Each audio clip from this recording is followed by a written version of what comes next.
जय गुरुदेव।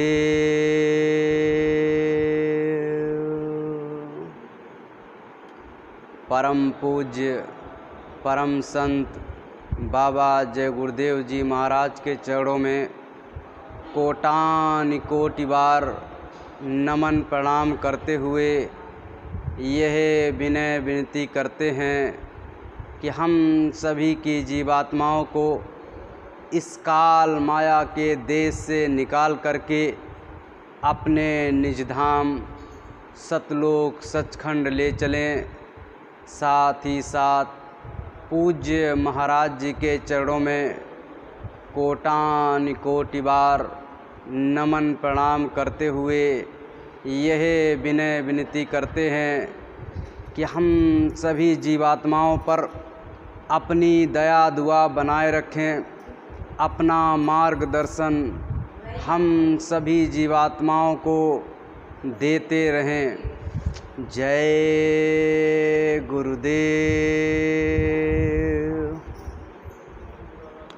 प्रेमी भाई बहनों, गुरु महाराज ने हमको और आपको ये सच्चा रास्ता दे दिया। इस रास्ते पे हम और आप अगर कदम दर कदम बढ़ा करके चलते रहे तो हमारी आपकी जीवात्मा अपने निज धाम जरूर पहुँचेगी। इसके ऊपर जो कर्मों का आवरण चढ़ा हुआ है वह धीरे धीरे धीरे धीरे साफ होता चला जाएगा और हमारी जीवात्मा शुद्ध साफ होते हुए अपने ऊपर से कर्मों का आवरण हटाते हुए अपने घर की ओर बढ़ती चली जाएगी। इसीलिए हमको और आपको यह मानव तन मिला ताकि अपनी जीवात्मा पे चढ़े कर्मों को धीरे धीरे उतारे और अपने आप को इस काल माया के जाल से छुड़ा करके अपने निज धाम पहुँचाए। यही हमारा और आपका परम लक्ष्य है। लेकिन प्रेमी भाई बहनों, हम और आप इस सत्य को जान नहीं पाते, इस मनुष्य शरीर की महत्वता को समझ नहीं पाते। इसीलिए आज हम और आप इसी मृत्यु लोक में फंसे हुए हैं। पहले से कितने संत और महात्मा आए, उन्होंने हमको और आपको कितने कितने रास्ते बताए और ना जाने कितने जीवात्माएं उनके कहे हुए रास्ते पे चले। वो संत महात्माओं की बातों को उन्होंने माना और वो पार हो गए। अपनी जीवात्मा को इस जन्म और मरण के चक्कर से छुटकारा दिला दिया। लेकिन हम और आप ऐसे अभागे जीव कि उस परम पिता परमात्मा की संत महात्माओं की बात को सुन नहीं पाए, समझ नहीं पाए, उस पे चल नहीं पाए। या तो हमारे आपके परम सौभाग्य नहीं थे कि मानव तन नहीं मिला था।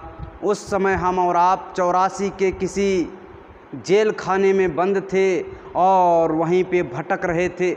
इसीलिए प्रेमी भाई बहनों, हमको और आपको वो रास्ता नहीं मिल पाया जिससे हम और आप निकल करके अपने आप को उस परम धाम पहुंचा पाते। कभी कीड़े में, कभी मकोड़े में, कभी जानवर में हम और आप फंसे हुए थे। वहाँ से निकलने के लिए हमको और आपको किसी संत महात्मा का साथ चाहिए, किसी संत महात्मा का मार्गदर्शन चाहिए।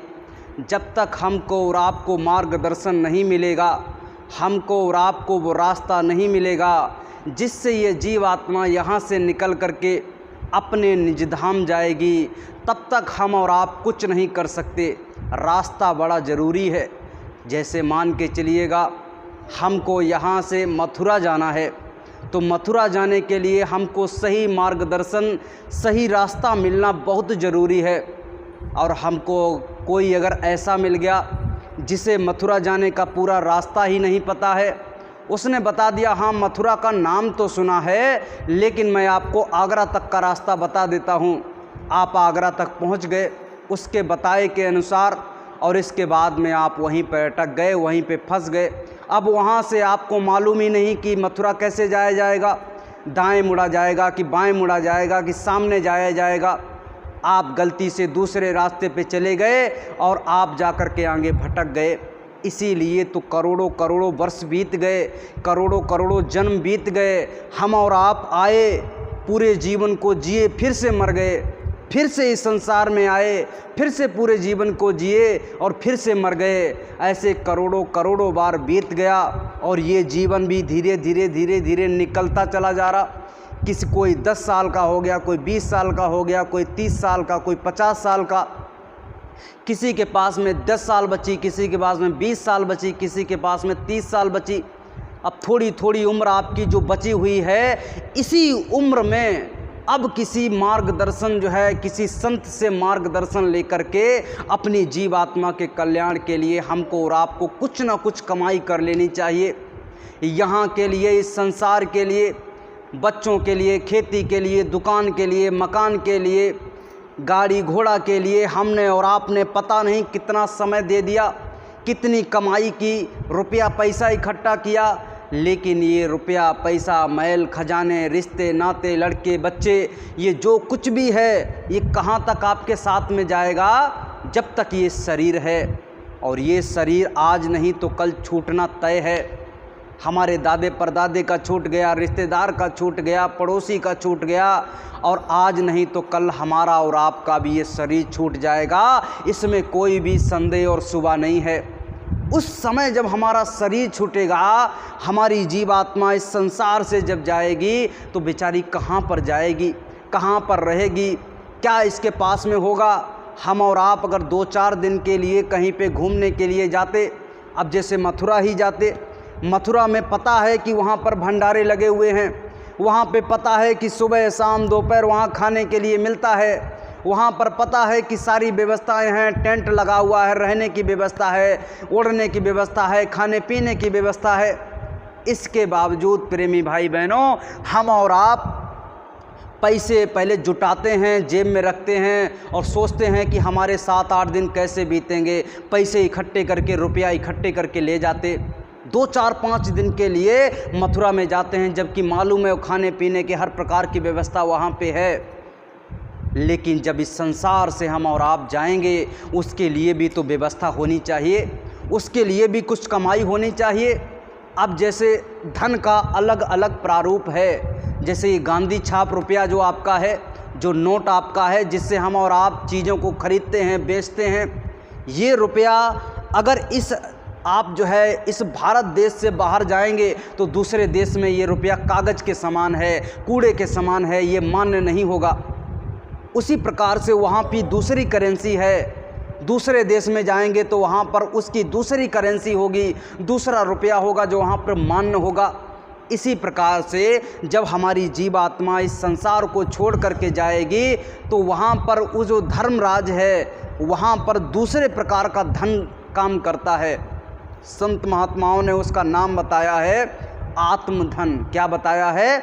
आत्मधन, यानी अपनी आत्मा का धन, यानी हमारी जो जीव आत्मा है, इसके लिए कुछ धन कमा लिया जाए। और वो कौन सा धन है? नाम रूपी धन है, जो गुरु महाराज ने हमको रास्ता बताया। इस रास्ते पे जो आप कमाओगे, सुबह शाम बैठ करके सुमिरन, ध्यान, भजन में, पूजा में, साधना में बैठ करके जो आप कमा रहे हो नाम का धन, यही नाम का धन जीवात्मा का इकट्ठा हो रहा। जैसे हम लोग 8 घंटे काम करते, उसके अनुसार हमें 10,000 15,000 रुपये मिलते महीने में। ऐसे ही जो आप नाम धन कमाओगे, उसकी भी एक तनख्वाह है, उसका भी एक धन है जो आपका इकट्ठा हो रहा है। और जब आपका जीवन समाप्त होगा, यहाँ से आपकी सांसें समाप्त हो जाएंगी, तो आप यहाँ से निकलोगे और उस संसार, वहाँ पर जब जाओगे तो आपका हिसाब किताब होगा। वहाँ पर आपके पास अगर धन होगा तो आप जो है वहाँ पर रहने के लिए, खाने के लिए, पीने के लिए आपको जो है वहाँ पर रास्ता मिल जाएगा, महल मिल जाएगा, सब कुछ मिल जाएगा। लेकिन धन ही नहीं होगा तो वो जो है परमपिता परमात्मा कहेगा हमने तुम्हें खजाना देकर के भेजा था। काहे का? श्वासों का खजाना देकर के भेजा था। एक एक श्वास आपकी बहुत कीमती है। दुनिया की सारी धन और दौलत, हीरे जवाहरात, सोना चांदी सब कुछ रख दीजिए, और कह दीजिए इस मुर्दे में एक सांस वापस ला दीजिए, एक श्वास वापस नहीं आ सकती। इतनी कीमती श्वास है, लेकिन हमारे आपके पास में खजाने के रूप में मिली हुई, इसको खर्च किए जा रहे। आपके पास में 2, 4, 10, 20 करोड़ रुपए मिल जाएं कहीं से, अब आप सोच रहे ये तो रुपए की कोई कीमत ही नहीं है, करे जा रहे। और जब आपके पास में रुपया खर्च हो जाएगा तो आप 10-10 रुपए की बड़ी कीमत आएगी। तब आप समझोगे कि ये 10 रुपए का जो नोट है कितना कीमती था। हम तो इसको 500 का नोट, 2-2 हज़ार का नोट ऐसे ही बहा दिए। लेकिन जब आपके पास में है तो आप उसकी कीमत को नहीं समझ रहे, और जिस वक्त आपके पास में ख़त्म हो जाएगा, समाप्त हो जाएगा, उस वक्त आप उस जो है खजाने की, उसकी श्वासों की कोई कीमत को समझोगे। प्रेमी भाई बहनों, अभी हमारे पास में समय है। गुरु महाराज ने कहा कि समय रहते काम कर लीजिए। अगर आपने समय रहते काम कर लिया तो आपकी शाबाशी है, तो आप समझदार निकल गए। लेकिन आपने अगर समय निकलने के बाद में काम करना प्रारंभ किया और सोच रहे हो समय निकलने के बाद में कर लेंगे, अभी क्या है, अभी तो हमारी उम्र क्या है, अभी तो हम जवान हुए हैं, अभी उम्र क्या है, अभी थोड़ा दुनिया को देखना बाकी है। दुनिया को देख लिया, लड़के बच्चे हो गए, अब कह रहे हैं कि ज़रा लड़कों बच्चों को पढ़ा लिखा लिया जाए। अभी तो क्या हुआ, अभी तो इनको पढ़ाने लिखाने की हमारी उम्र है। उनको आपने पढ़ा लिखा दिया। अब पढ़ाने लिखाने के बाद में जो है और भी काम हो गए। फिर उन्होंने कहा कि ये नाती पोतों की शादी कर दी जाए। ऐसे ही इसी दुनिया में हम और आप फंसे रह गए। लेकिन प्रेमी भाई बहनों, हमको क्या करना चाहिए था? अपनी जीव आत्मा के कल्याण के लिए उस परम पिता परमात्मा के यहाँ पर हमको जो है अर्जी लगानी थी, अपने गुनाहों की माफ़ी मांगनी थी। अब वो तो हमारे हाथ से निकल गया समय। अब जब समय निकल गया, बाद में जो है आप पछताओगे, रोओगे, तड़पोगे, लेकिन वो समय वापस आने वाला नहीं है। समय की बहुत बड़ी कीमत है। कहा जाता है एक दिन भाजी गए श्री कृष्ण आधी रातों, और एक दिन कंस को पछाड़ दियो छिन में। एक दिन श्री कृष्ण पैदा हुए, उस समय भी पूरे शक्तिशाली थे, लेकिन आधी रात में उसको जो है जेल से निकल करके और वहाँ पर नंद बाबा के यहाँ पर उनको जाना पड़ा। भाग गए वहाँ से, और एक दिन लौट करके जब आए तो जो है उन्होंने, कृष्ण भगवान ने कंस को एक क्षण में पछाड़ दिया, एक क्षण में मार दिया। प्रेमी भाई बहनों, हमको और आपको इस संसार में देखते रहना चाहिए। एक दिन रावण ने काल बांध्यो पाटी से, और एक दिन 10 शीसे पड़े रहे रण में। एक दिन वो रावण वही रावण था जिसने काल को अपनी पाटी से बांध के रखा था, और एक दिन का वो समय आया कि उसी काल ने जो है उसको खा लिया, उसको ग्रास बना लिया, और 10 के 10 शीश उसके कहाँ पे पड़े रहे? रण में पड़े रहे, और वो कुछ कर नहीं पाया। प्रेमी भाई बहनों, समय की बहुत बड़ी कीमत है। समय की कीमत को अगर हमने समझ लिया तो समझ लीजिएगा हमारा जीवन धन्य हो गया। एक दिन अर्जुन ने महाभारत जीत लियो, और एक दिन भीलन ने लूट लियो वन में। एक दिन वो था कि उसी गांडीव से अर्जुन ने पूरा महाभारत जीत लिया, बड़े बड़े योद्धाओं को परास्त कर दिया, लेकिन समय निकल गया।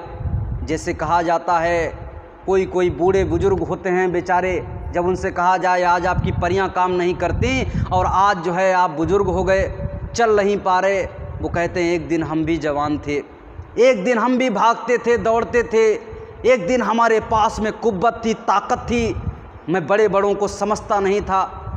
हमारे यहाँ भी ऐसे कुछ लोग हैं, अपने गुप्ता जी बता रहे थे, आज बेचारे चल नहीं पाते, आज बड़ी दिक्कतें हैं, कई प्रकार की दवाइयाँ खाते।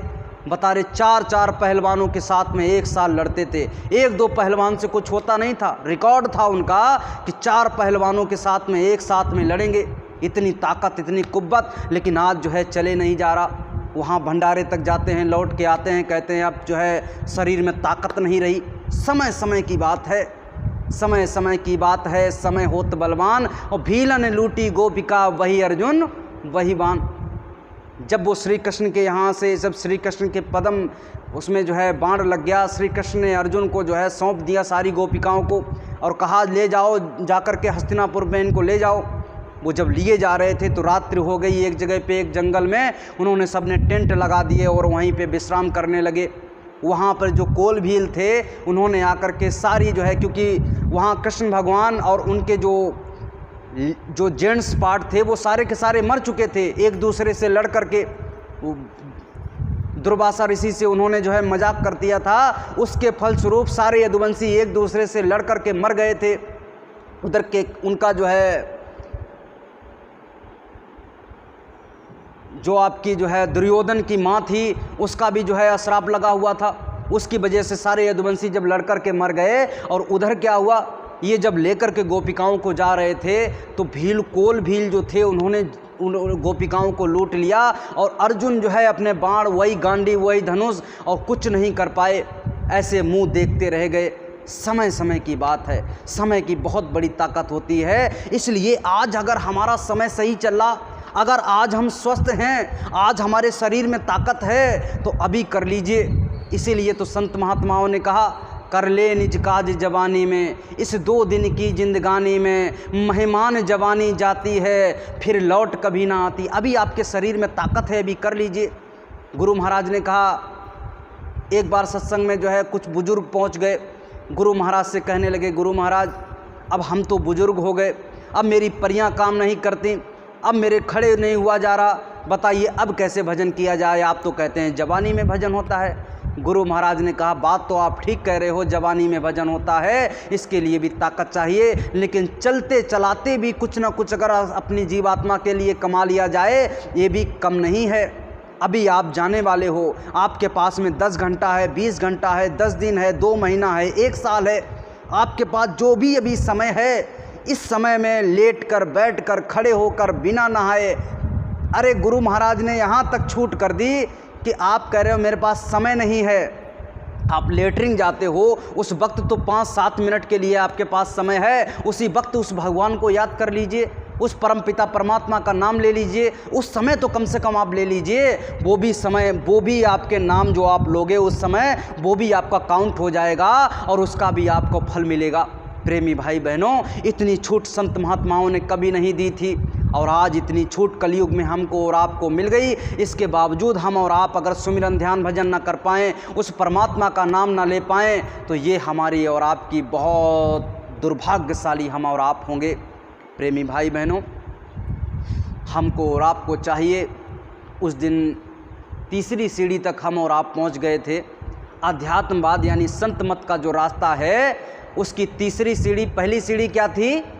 चरित्र। क्या था? चरित्र। पहली सीढ़ी हमारी है चरित्र, उस पे हम कदम रखेंगे। दूसरी सीढ़ी क्या है? धर्म। क्या है? धर्म। उस पे हम अपना कदम रखेंगे। तीसरी सीढ़ी क्या थी? मन। ये मन जो है बड़ा जाली है, बड़ा कुटफार है।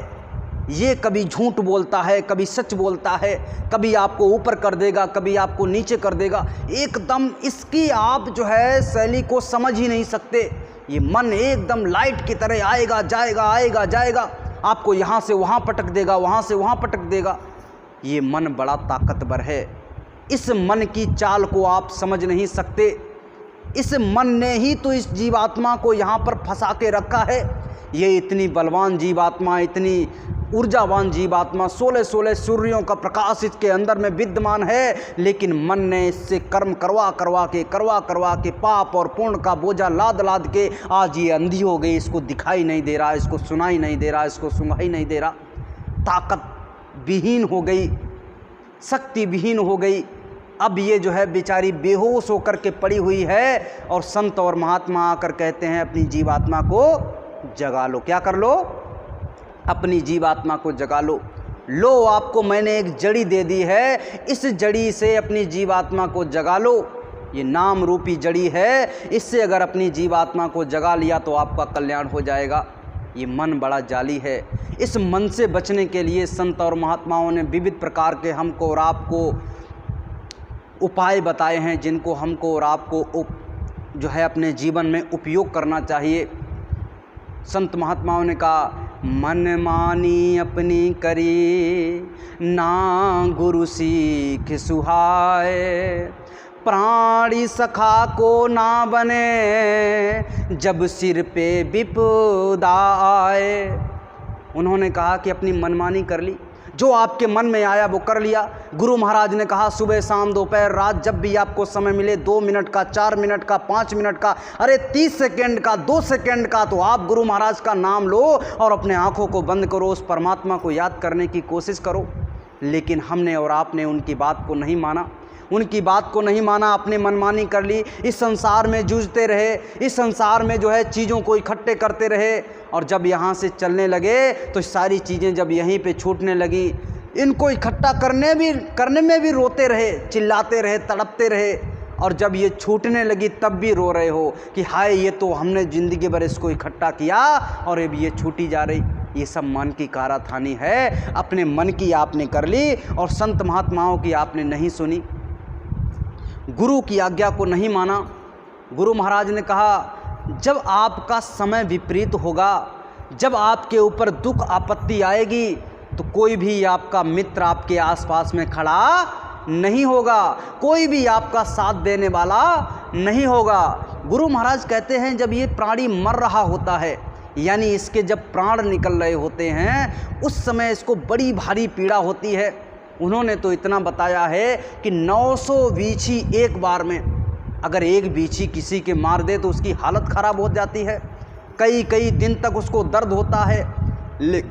900 बीछी एक बार में अगर डंक मार दें, इतना दर्द होता है जब आदमी के प्राण निकलते हैं। ये पैर की तरफ से खिंचाव शुरू होता है, और वही खिंचाव साधना के वक्त भी होता है। यहाँ से खींचेंगे वो आपके प्राणों को, धीरे धीरे खींच के लाएंगे, गुदा चक्र को तोड़ेंगे, लिंग चक्र को तोड़ेंगे, नाभि चक्र को तोड़ेंगे, हृदय चक्र को तोड़ेंगे, कंठ चक्र को तोड़ेंगे, और यहाँ से चक्रों को तोड़ते हुए इस जीवात्मा को बाहर निकालेंगे। और इनमें तोड़ने में बहुत बड़ा दर्द होता है, जैसे 900 बीछी एक बार में डंक मार दें, इतना दर्द होता है। ये जीवात्मा रोती है, तड़पती है, चिल्लाती है। लेकिन जो है उस समय कोई भी लड़का आपके सामने खड़ा है, आपकी कंठ बंद कर दिया ताकि आप दर्द के मारे चिल्ला ना पाओ, आपकी बुद्धि को जो है आप पहचानना बंद कर देते हो। आप कहा जाता है ये लड़का आपका है, पहचान रहे हो का, आपकी पहचान छीन ली जाती, आपका ज्ञान छीन लिया जाता। आप कितने भी पढ़े लिखे हो, कितनी भी डिग्रियां आपने हासिल कर दी हो, लेकिन मृत्यु के वक्त सारी डिग्रियों को खींच लिया जाता, सारे ज्ञान को विहीन कर दिया जाता। आप लिख पढ़ नहीं सकते उस समय। अब जो है सामने आपका लड़का खड़ा है, आपकी लड़की खड़ी है, पत्नी खड़ी है, पति खड़ा है, आपके रिश्ते नातेदार खड़े हैं। अब आप चाह रहे हो, इतना दर्द हो रहा, कोई आकर के मुझे सहला दे, कोई आकर के मुझे इस दर्द से बाहर निकाल दे, लेकिन आप तड़प रहे हो, चिल्ला रहे हो, आपके आंखों से आंसू बह रहे हैं, लेकिन कोई आपकी मदद करने वाला नहीं है। क्योंकि आपने तो ज़िंदगी भर इन्हीं के लिए कमाया, इन्हीं में अपने जीवन के सारे समय को आपने व्यर्थ कर दिया। आपने गुरु के चरणों में अगर समय को लगाया होता, उस परमात्मा के चरणों में समय को लगाया होता, तो उस समय अगर ये काम नहीं आते तो गुरु आपके काम आते। वो अंतर में आकर के आपकी सहायता करते। जब वो खींच रहे होते तो वो हाथ लगाते और आपके दर्द को बाहर कर देते और आपकी जीवात्मा को बाहर ला करके खड़ा कर देते। ऐसा नहीं है कि वो इसी शरीर में रखते, क्योंकि शरीर का तो जो है समय पूरा हो गया। अब ये इस शरीर का जब समय पूरा हो गया तो इसका तो है, इसको तो उठा करके अब जलाया जाएगा, इसका कुछ नहीं हो सकता। लेकिन आपकी जीव आत्मा, उसी की वजह तो शरीर चल रहा था, फिर रहा था, खा रहा था, सो रहा था, देख रहा था। लेकिन ये तो मिट्टी, अभी इसको मिट्टी कर दिया जाएगा। लेकिन आपकी असली तो आपकी जीव आत्मा थी, इसको बचा लेंगे और इसको वहाँ से निकाल लेंगे। तो असली काम काहे का है? मन का है। मन ने हमको और आपको यहाँ पर फंसा दिया। मन के बारे में गुरु महाराज ने एक बार कहते हुए बताया कि देखिए ये मन बड़ा झूठा है, कभी हाँ करता है, कभी ना करता है। एक बार की बात है, एक महात्मा जी थे और उनके बहुत सारे शिष्य थे।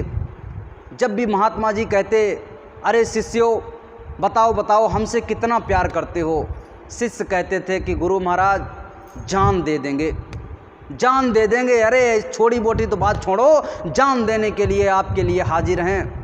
गुरु महाराज ने कहा ये सब जान देने के लिए कह तो रहे, जरा एक दिन देख भी लिया जाए। एक दिन सुबह सुबह गुरु महाराज उठे और कहा कि ऐसा है, आप सब लोग देखो आश्रम की देखभाल अच्छे से करते रहना, काम धाम को देखते रहना, कोई कमी ना पड़ जाए। ऐसा है मैं गंगा नहाने के लिए जा रहा हूँ और गंगा यहाँ से करीब 100 किलोमीटर है, तो लगभग में 5 दिन जाने में लगेगा और 5 दिन आने में लगेगा, लगभग में 10-12 दिन लग जाएंगे हमें वापस पुनः इस आश्रम में आने के लिए। तब तक कोई लड़ाई दंगा आपस में नहीं करेगा, कोई आपस में बैर भाव नहीं करेगा, सब मिल कर के और जो है सेवा भाव को रखेंगे और सारे कामों को देखेंगे।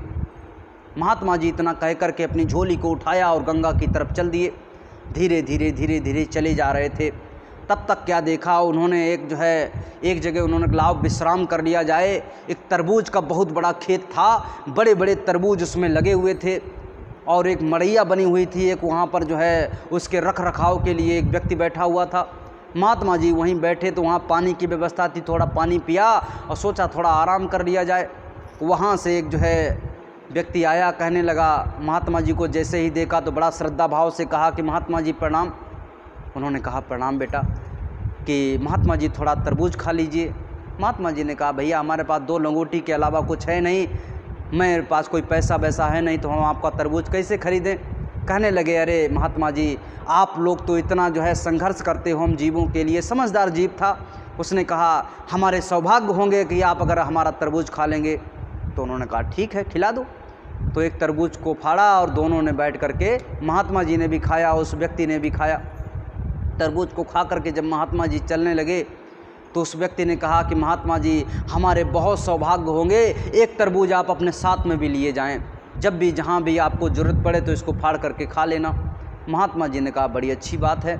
महात्मा जी ने उस तरबूज को अपनी झोली में डाला। अब वो गंगा जी की बजाय कहाँ चल दिए, आश्रम की तरफ। कहाँ चल दिए, आश्रम की तरफ लौट पड़े। अब आश्रम की तरफ जैसे ही वो लौट पड़े गंगा जी के बजाय, तो सुबह सुबह का वक्त था। अब महात्मा जी दूसरे दिन ही वहाँ पर लौट करके सुबह सुबह एकदम आ गए। अब महात्मा जी अपना भजन गुनगुनाते हुए और एकदम आ रहे। दूर से जो है जो उनके शिष्य थे उन्होंने सुना। एक ने कहा अरे भैया अपने गुरु महाराज आ रहे हैं। दूसरा कहने लगा कैसी बात कर रहे हो, 10-12 दिन लगते हैं वहाँ गंगा जी में जाने में, और वो बिना जो है नहाए थोड़ी आएंगे, वो जाएंगे नहाएंगे 10-12 दिन के बाद में लौट करके आएंगे। अरे कल ही तो गए हैं, आज कैसे आ जाएंगे। उसने कहा नहीं भैया देखो गुरु महाराज की आवाज़ लग रही है और वही भजन गुनगुनाते हुए आ रहे हैं। दूसरे तीसरे ने कहा कि हाँ लग तो वही रहे हैं। तब तक क्या हुआ, गुरु महाराज जो है पास में आ गए। गुरु महाराज को देखते ही सबने प्रणाम किया। कहने लगे गुरु महाराज बहुत जल्दी आ गए कि हाँ हम जा रहे थे, लेकिन रास्ते में कौन मिल गए, शंकर भगवान मिल गए। कौन मिल गए, शंकर भगवान मिल गए, और उन्हीं की जटा से तो गंगा जी निकली हैं। तो शंकर भगवान ने कहा अरे इतनी दूर क्यों जाओगे महात्मा जी, थक जाओगे, यहीं हमारी जटा से तो निकली हैं, यहीं नहा लो। तो मैंने वो जो है वहीं पे गंगा को नहा लिया, और नहाने के बाद में शंकर जी ने एक काम दिया है। क्या दिया है, एक काम दिया है। शंकर जी ने कहा कि ऐसा है, हमें जो है वो वैसे भी शमशान घाट पे रहते हैं, मुंडी बुंडी ये सब जो है रखते हैं, खोपड़ी वगैरह, तो उनको बेचारों को नई नवेली जो है 5 खोपड़ी की ज़रूरत है। तो मैंने सोचा कि हमारे ये जो है 1000-2000 शिष्य हैं, हर वक्त कहते रहते हैं कि आपके लिए जान हाजिर है, आपके लिए जान हाजिर है, आपके लिए जान कभी भी दे देंगे। तो 5 नई नवेली हमने खोपड़ी, कोई बड़ी बात नहीं है, जो है कोई भी दे देगा। तो इसीलिए हम लौट के आ गए कि 5 जो है खोपड़ियों की ज़रूरत है, 5 गर्दनों की ज़रूरत है। तो कल सुबह जो है, अभी सुबह हो गई, कल सुबह जो है हम सत्संग देंगे, तब आप जो है सभी लोग आना, और मुझे 5 खोपड़ी चाहिए, 5 लोग तैयार चाहिए। अब दूसरे दिन आकर के सब लोग बैठ गए ऐसे गुरु महाराज बैठ गए, सत्संग सुनाया। कहा कि ऐसा है, अब शंकर भगवान वहाँ पर जो है इंतज़ार कर रहे हैं बैठे बैठे, हमें 5 खोपड़ी चाहिए और ले जा कर के उनको जो है दे दें। तो मुझे 5 जो है कौन चाहिए, 5 जो है सत्संगी ऐसे चाहिए जो आकर के अपनी खोपड़ी का दान, यहाँ पे ये तलवार रखी हुई है, अपनी अपनी खोपड़ी काट के यहाँ पे रख दें। अब जो है एकदम सुनसान हो गया, किसी के जुबान से आवाज़ नहीं निकल रही। पहले तो चिल्लाते थे हम हैं हम हैं हम हैं, अब कोई हम नहीं, कोई भी जो है मनक नहीं रहा कि जाकर के वहाँ पर अपनी गर्दन को काट दे। अब सब एकदम सुनसान बैठे हुए। गुरु महाराज कह रहे कि अरे भैया आ जाओ आ जाओ आ जाओ, कोई भी तैयार नहीं हुआ। उसमें से एक शिष्य उठा, उसने कहा ये तो बड़ी बेइज्जती वाली बात है। एक शिष्य उठा, उसने कहा कि गुरु महाराज हम हैं, हम अपनी गर्दन का जो है पहला दान देंगे। गुरु महाराज ने कहा आजा तू आजा पहले। उसको बुलाया अंदर में, और वो जो तरबूज था वो तरबूज वहाँ पे रखा हुआ था, पहले से प्लानिंग करके रखी थी, तरबूज रखा हुआ था। और इधर एक जो है बाल्टी में उन्होंने जो है एक रंगोली का रंग आता है एकदम गाढ़ा गाढ़ा उन्होंने घोरा, जो रक्त जैसा होता है, खून जैसा होता है, उसको एक बाल्टी में घोर के रखा था। और शिष्य से कहा आजा, जैसे ही आए तुरंत किवाड़ बंद किए और उधर उन्होंने तलवार को उठाया और तरबूज में मारा खच और उठा के फेंका तो एकदम उसका लोथड़ा जो निकला तो लोगों को ऐसे समझाया कि ये जो है मांस है, और जो है खून को ऐसे ढका दिया तो खून जैसे ही नाली से बाहर वो रंग निकला तो लोगों ने कहा खून निकल गया। अब एकदम जैसे ही महात्मा जी बाहर आए तो सामने एक भी इंसान नहीं दिखाई दिया, सारे भर पड़ गए, सारे भाग गए, अरे मार डाला मार डाला मार डाला, खोपड़ी को काट दिया। अब सारे के सारे भाग गए। गुरु महाराज कह रहे कि अरे रुक जाओ, 4 और चाहिए, अभी तो एक ही मिली है, 4 और चाहिए, आ जाओ आ जाओ आ जाओ। कोई भी वहाँ पर दिखाई नहीं दिया। तो ये मन की कारत है, नहीं मन कहता हाँ हाँ हम हैं। और जब जो है समय पड़ा, प्राणी सखा को ना बने जब सिर पे विपदा आए, जब सिर पे विपदा आएगी तो कोई भी आपके सामने खड़ा होने वाला नहीं है।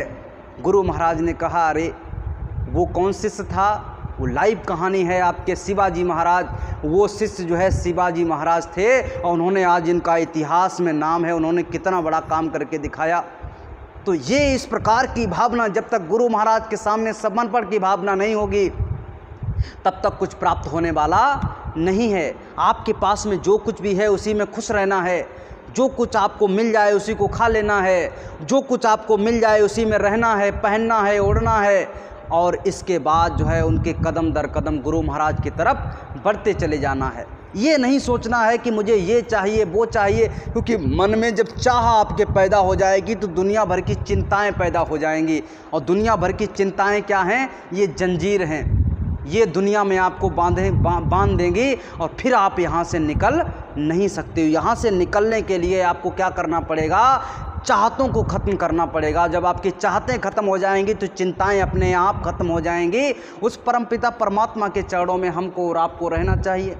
हर वक्त जो है ये सोचना चाहिए कि हे परमात्मा, हम आपके चरणों में रह कर के अपनी जीव आत्मा के कल्याण के लिए क्या क्या कर सकते हैं उसके लिए तैयार रहना चाहिए। ये हमारी एक एक श्वास जो निकल रही है इसमें आपका नाम होना चाहिए, कोई भी श्वास हमारी बर्बाद नहीं होनी चाहिए। इस भावना के साथ में लगे रहना चाहिए। तो कम से कम दिन में 2-3 घंटे तो ऐसे हो जाएंगे जो आपकी जीवात्मा के लिए समर्पित हो जाएंगे, आपकी जीवात्मा के कल्याण के लिए जो है काम आएंगे। लेकिन ऐसे ही हमने अगर अपने जीवन को व्यर्थ कर दिया, अपने समय को व्यर्थ कर दिया, तो कोई भी आपके साथ में आने वाला नहीं है, कोई भी आपको काम आने वाला नहीं है। केवल वो परमात्मा, उसकी भक्ति, वही केवल आपके काम आएगी। इसीलिए प्रेमी भाई बहनों, हर वक्त गुरु की आज्ञा में रहना चाहिए, हर वक्त गुरु की मौज में रहना चाहिए, हर वक्त गुरु से प्यार करना चाहिए। हम और आप गुरु से दूर क्यों महसूस करते हैं अपने आप को? गुरु के पास तो हैं, गुरु महाराज ने अपने आप को अपने साथ में बांध भी लिया है, नामदान भी दे दिया है, फिर भी हम और आप महसूस करते हैं कि गुरु से दूर हैं, गुरु की दया हम पे नहीं हो रही। इसमें कारण क्या है, इसमें समस्या क्या है? इसमें जो कारण और समस्या एक है कि हम और आप उनसे प्रेम नहीं कर पा रहे।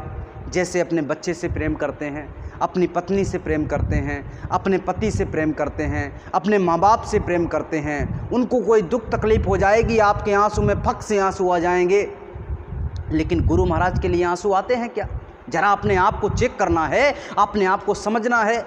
क्या गुरु महाराज के लिए हम लोग जो है रोटी के लिए, भंडारे के लिए तो जितना 12 जैसे ही बजा कि हाँ 12 बज गया, चलो चलो चलो चलो रोटी का टाइम हो गया, खाने का टाइम हो गया, सुबह 8 जैसे ही बजा, अरे भैया कन्नौज भंडारा में रोटी का टाइम हो गया, और भाग करके वहाँ पर पहुँच जाते।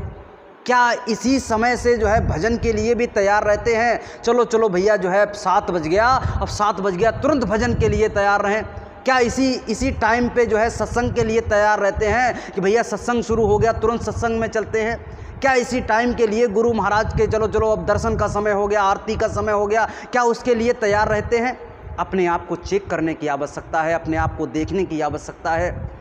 और जब हम ये देखेंगे क्या हम सत्संग में जाते हैं?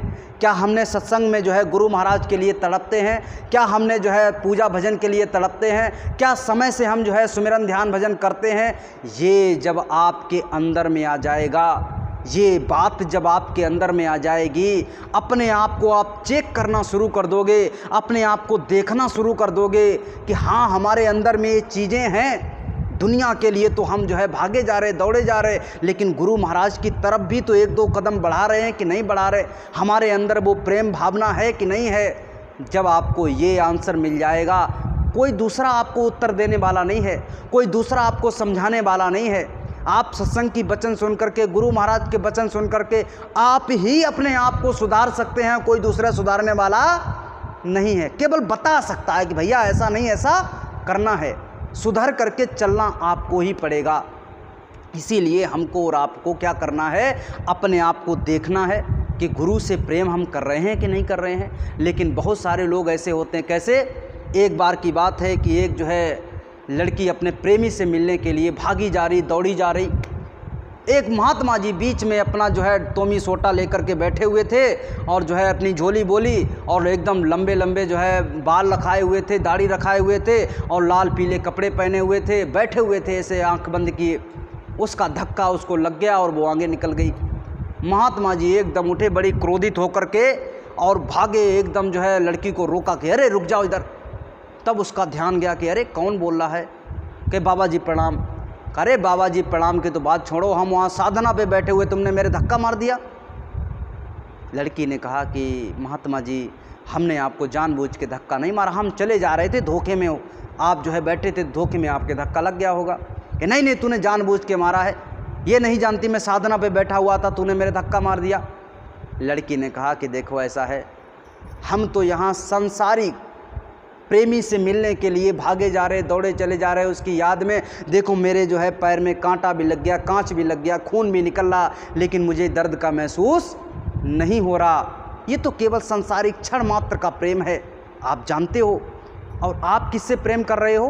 आप किसकी साधना में बैठे हुए थे? उस परमात्मा की साधना में, जो एकदम अनंतो अनंत समय के लिए है। और आप उसकी साधना में, उसकी जो है याद में बैठे हुए थे और आपको एक धक्के का महसूस हो गया। मुझे कांच लग गई, खून निकल रहा है, लेकिन मुझे उसका दर्द महसूस नहीं हो पा रहा, और आपको केवल धक्का महसूस हो गया। तो बताइए आपका प्रेम कैसा है? और हमारा तो सांसारिक प्रेम है, और आपका तो उस परमपिता परमात्मा से प्रेम है। प्रेमी भाई बहनों, महात्मा जी के हाथ से वो झोली बोली जब छूट गई, महात्मा जी समझ गए कि आज तो ज़िंदगी भर बुरी निकल गई मेरी, और अभी तक हमने अपने परमात्मा से, जिसको हम जो है कहते हैं कि जिसकी हम पूजा करते हैं, अरे पूजा तो बात छोड़ो, आपने अभी उनसे प्रेम नहीं कर पाया, उनसे प्यार नहीं कर पाया। जब तक आप प्रेम ही नहीं कर पाओगे, प्यार ही नहीं कर पाओगे, तो पूजा कैसे कर पाओगे उनकी? पूजा करने के लिए सबसे पहले उस व्यक्ति से आपको क्या करना पड़ता है? प्रेम करना पड़ता है। तो उस परमपिता परमात्मा से, गुरु महाराज से हमारा प्रेम होना चाहिए। उनके बिना हम जो है तड़प जाने चाहिए। सुबह शाम दोपहर जब भी आपको 7 बजने वाला हो, आधा घंटा 1 घंटा पहले से आपको लव लगनी चाहिए। चलो चलो अब समय का होने वाला है, जल्दी जल्दी फ्रेश हो लें, जल्दी जल्दी हाथ मुंह धुल लें और जल्दी से पहुंच जाएं अपने स्थान पे। सुमिरन ध्यान भजन के लिए तैयार हो जाएं, सत्संग के लिए तैयार हो जाएं, आरती के लिए तैयार हो जाएं। प्रेमी भाई बहनों, बहुत सारे ऐसे सत्संगी आपको मिलेंगे कि आश्रम में रहते हुए गुरु महाराज के मंदिर में नहीं आ पाते, आश्रम में रहते हुए सत्संग में नहीं आ पाते, आश्रम में रह कर के आरती में शामिल नहीं हो सकते। तो उनसे बढ़िया तो सांसारिक हैं कि नहीं? उनसे तो बढ़िया सांसारिक हैं। तो कम से कम अपने घर में बैठ करके जो है गुरु महाराज की आरती तो कर लेते हैं, घर में बैठ करके उसको याद तो कर लेते हैं। लेकिन यहाँ पर जो है अगर ये भावनाएं हमारे अंदर में नहीं हैं, मंदिर में नहीं आ सकते, सत्संग में नहीं आ सकते, आरती में अगर शामिल नहीं हो सकते, तो इससे बड़ा जो है विडम्बना, इससे बड़ी मनोवृत्ति, नीचे गिरने की मनोवृत्ति नहीं हो सकती। और अब समय हो गया है, इन्हीं शब्दों के साथ में अपनी वाणी को विराम देंगे। कल अगली 2 सीढ़ियों के बारे में बताया जाएगा। प्रेमी भाई बहनों, ये जो शब्द बताए गए हैं, ये केवल शब्द नहीं हैं, इनको अपने अंदर में उतारना है, इन पे चलने की कोशिश करनी है, तभी हमको और आपको लाभ होगा। अगर हम चलने की कोशिश नहीं करेंगे, इनको अमल में नहीं लाएंगे, अपने जीवन में उतारेंगे नहीं, तो कोई लाभ होने वाला नहीं है। और एक और बात है, जितने प्रेमी भाई बहन हमारे यहाँ आश्रम में रहते हैं, सब लोग अपने आसपास साफ़ सफाई की बहुत ज़्यादा कोशिश करें, क्योंकि साफ़ सफाई अगर रहेगी तो हम और आप स्वच्छ रहेंगे, बीमारी से दूर रहेंगे। जब भी जहाँ भी देखें कूड़ा करकट उसको जो है सब साफ़ सफाई रखें, क्योंकि साफ़ सफाई पे विशेष गुरु महाराज ने कहा कि एक ही कपड़ा आपके पास में हो, लेकिन उसको जो है साफ़ कर करके पहन के रखोगे तो आपकी हर जगह पे इज्जत होगी। भले ही फटा हो, लेकिन अगर साफ़ होगा तो कोई भी आपसे दूर नहीं भागेगा। और कितना भी अच्छा कपड़ा हो और साफ़ नहीं होगा, मटमैला होगा, बदबू आ रही होगी, तो आप जो है आपके पास कोई बैठना पसंद नहीं करेगा। इसलिए जो है अपने कपड़ों को, अपनी चीज़ों को, अपने आसपास चीज़ों को, रूमों को, सबको जो है साफ़ सफाई करके हम लोग रखेंगे। इन्हीं शब्दों के साथ में अपनी बाड़ी को विराम दे रहे हैं। अगर कहने सुनने में कोई गलती हो गई हो, अनुचित शब्द निकल गया हो तो उसको माफ़ कर दीजिएगा, लेकिन इस सभी शब्दों को अपने जीवन में उतार करके उन पे चलने की कोशिश करेंगे। बोलिए जय गुरुदेव। सभी प्रेमी भाई बहन एक साथ में आरती करेंगे। विनय करूं मैं दो कर जोरे, सत्य गुरुद्वारे तुम्हारे, विनग्रत दीपो आरती साजूं, दो अखियन मझधारे, भाव सहित नित बैठ झरोखे, जो हत प्रियतम प्यारे, पाग धुन सुनाऊ श्रावण ही आपने, मन के काज विसारे, जागी सूरत पियत चरणामृत, पियत पियत हुई न्यारी, घंटा शंख मृदंग सारंगी, बांसी बीन सुनारी। गुरुदेव जी की आरती करते, गावत जय जयकारे, विनय करूं मैं दो कर जोरे, सतगुरु द्वारे तुम्हारे, दालिक द्वारे तुम्हारे, दाता द्वारे तुम्हारे, दमोरथ द्वारे तुम्हारे। जय गुरुदेव। बाबा जी का कहना है शाकाहारी रहना है, बाबा जी की अर्जी है, आगे आपकी मर्जी है। तन मन करता कौन खराब, अंडा मछली मांस शराब, क्या खाने से होगी भलाई, साग सब्जी दूध मलाई, बाबा जी तो बचा रहे हैं, शाकाहारी बना रहे हैं। बचना और बचाना है, शाकाहार अपनाना है, गुरु महाराज जी का ना हाथ जोड़ कर विनय हमारी हो जाए शाकाहार। जय गुरुदेव। जय। सभी प्रेमी भाई बहन मालिक के चरणों में अपना माथा टेकेंगे, अपने अपने गुनाहों का मालिक से अपना माफ़ करा लेंगे। जब सुबह घंटी लगेगी सभी प्रेमी भाई बहन इसे आएंगे। जय